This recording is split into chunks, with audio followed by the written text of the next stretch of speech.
अथ पञ्चमोऽध्यायः।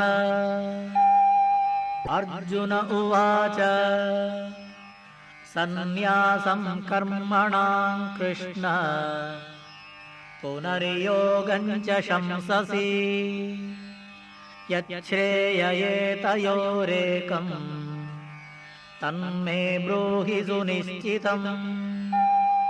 श्रीभगवानुवाच सन्न्यासः कर्मयोगश्च निःश्रेयसकरावुभौ तयोस्तु कर्मसन्न्यासात् कर्मयोगो विशिष्यते।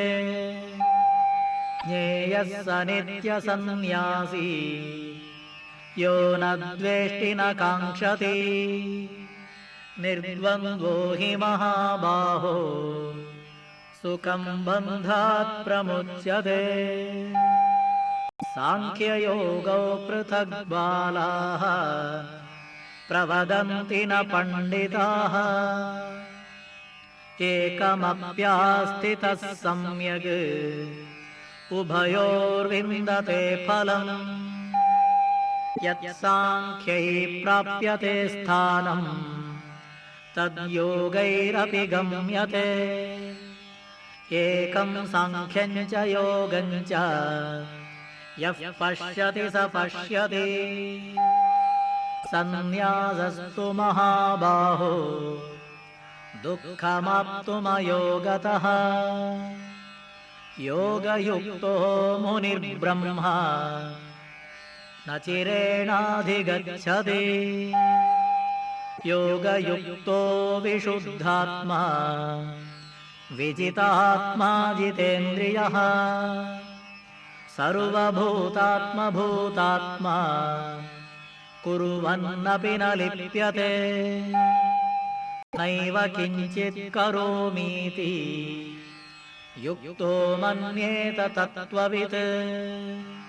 पश्यन् शृण्वन् स्पृशन् जिघ्रन् अश्नन् गच्छन् स्वपन् श्वसन् प्रलपन् विसृजन् गृह्णन् उन्मिषन् निमिषन्नपि।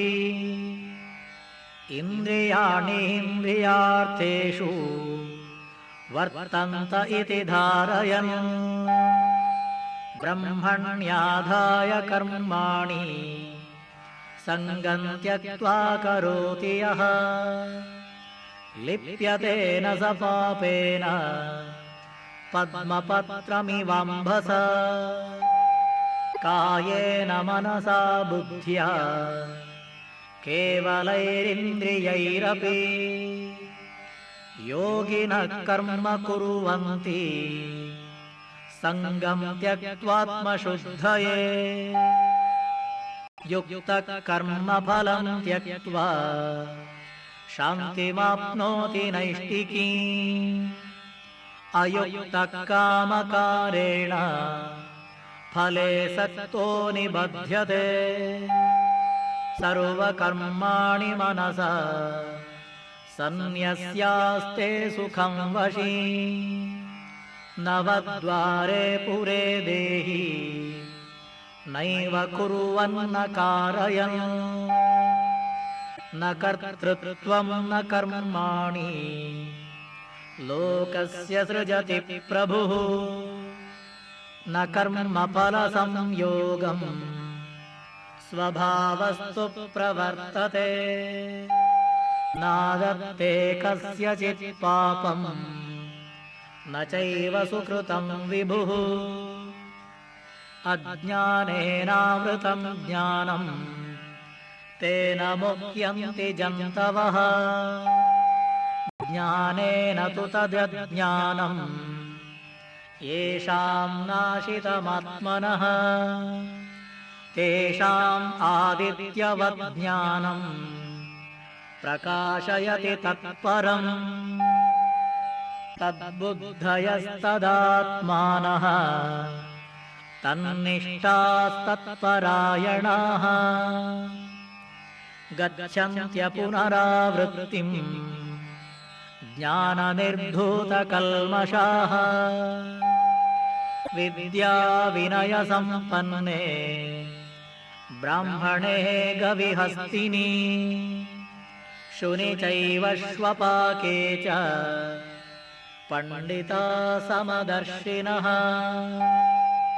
इहैव तैर्जितः सर्गः येषां साम्ये स्थितं मनः निर्दोषं हि समं ब्रह्म तस्माद् ब्रह्मणि ते स्थिताः न प्रहृष्येत् प्रियं प्राप्य नोद्विजेत् प्राप्य च प्रियं स्थिरबुद्धिरसम्मूढः ब्रह्मविद् ब्रह्मणि स्थितः बाह्यस्पर्शेष्वसक्तात्मा विन्दत्यात्मनि यत्सुखम्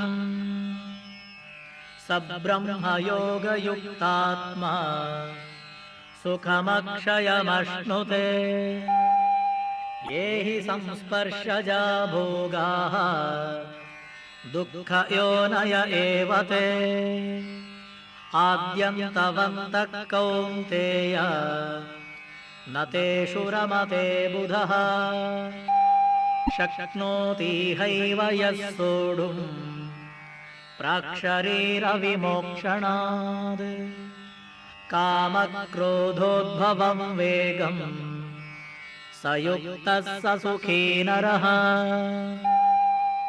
योऽन्तः सुखोऽन्तरारामः तथान्तर्ज्योतिरेव यः स योगी ब्रह्मनिर्वाणम् ब्रह्मभूतोऽधिगच्छति लभन्ते ब्रह्मनिर्वाणम् ऋषयः क्षीणकल्मषाः छिन्नद्वैधायतात्मानः सर्वभूतहिते रताः कामक्रोधवियुक्तानां यतीनां यतचेतसाम् अभितो ब्रह्मनिर्वाणम् वर्तते विदितात्मना स्पर्शान् कृत्वा बहिर्बाह्यान् चक्षुश्चैवान्तरे भ्रुवोः प्राणापानौ समौ कृत्वा नासाभ्यन्तरचारिणौ यतेन्द्रियमनो बुद्धिः मुनिर्मोक्षपरायणः विगतेच्छाभयक्रोधः यः सदा मुक्त एव सः भोक्तारं यज्ञतपसा सर्वलोकमहेश्वरम् सुहृदं सर्वभूतानां ज्ञात्वा मां शान्तिमृच्छति